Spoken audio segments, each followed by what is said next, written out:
गीता में भी स्पष्ट है, हे अर्जुन ये आत्मा अकर्ता है, ये आत्मा कुछ नहीं करता।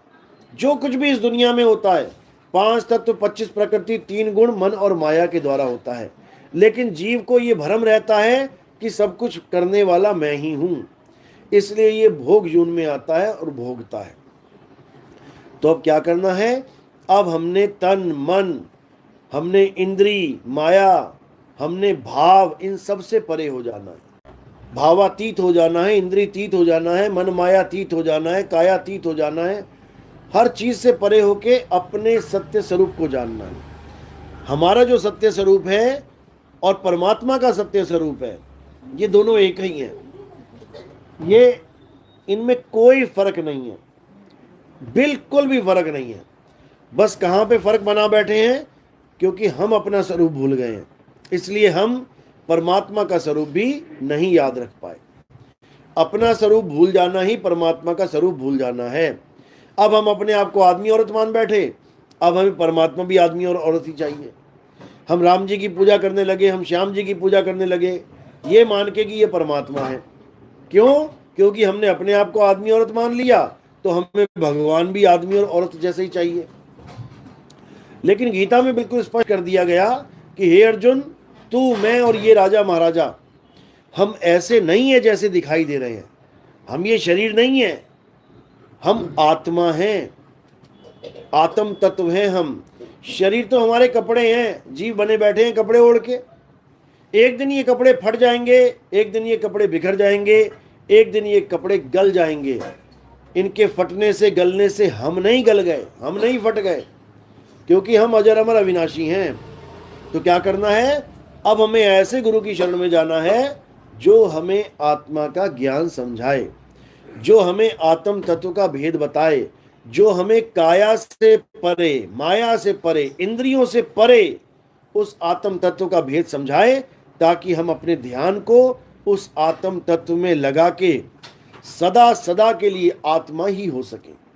क्योंकि ध्यान का ये गुण है कि ये जिसका भी ध्यान करता है ये उसी का रूप ले लेता है। इसीलिए हमने क्या करना है, अपने ध्यान को 24 घंटा आत्म तत्व यानी परम तत्व में लीन रखना है। साहिब यही समझा रहे हैं, श्वासा की कर सिमरनी, कर अजपा का जाप, परम तत्व का ध्यान धर, सो हम आपे आप। कहते हैं अगर किसी का ध्यान करना है तो परम तत्व का ध्यान धर, और तू क्या हो जाएगा, सोहम आपे आप, तू ही सोहम हो जाएगा, यानी तू ही परमात्मा का स्वरूप हो जाएगा। तुझ में और परमात्मा में कोई भेद नहीं रहेगा। परमात्मा में परम क्यों लगता है, क्योंकि वो जीव अवस्था से ऊपर का ज्ञान है। जीव भी अमर है, परमात्मा भी अमर है, लेकिन जीव पूजनीय नहीं है।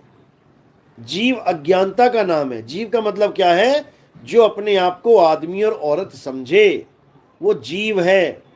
जो अपने आप को बच्चा बूढ़ा और जवान समझे वो जीव है। जो अपने आप को पैदा होने वाला और मरने वाला समझे वो जीव है। वो जीव है, वो डरा हुआ जीव है, वो मौत से डरता है जीव। लेकिन जब इसको अपना स्वरूप ज्ञान हो जाता है तो इसका डर खत्म हो जाता है। फिर इसको यह समझ में आ जाता है कि मैं कभी मरूंगा नहीं, हाँ शरीर छोड़ूंगा, और शरीर छोड़ने की विधि इसको गुरु से प्राप्त हो जाती है।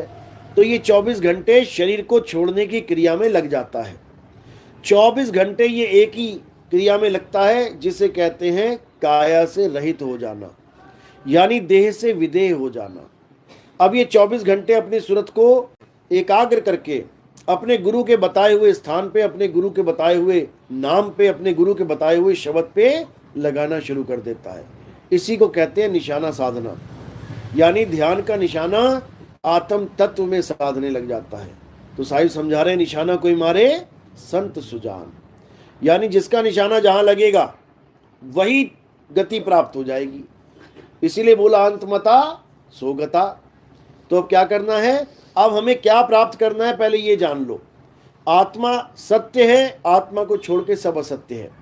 अगर तुमने आत्मा के अलावा किसी भी चीज पे उंगली रख दी, आत्मा के अलावा किसी भी चीज का निशाना साध लिया, तो आप असत्य को ही प्राप्त होगे। A to Z, चाहे वो गुरु की काया हो, चाहे वो गुरु का नाम हो, चाहे वो इस संसार का कोई धाम हो, चाहे मंदिर मस्जिद गुरुद्वारा चर्च हो, चाहे सतलोक अलग लोक अगम लोक अनामी लोक हो, क्योंकि वो तो लोक है, आत्मा थोड़ी नहीं है।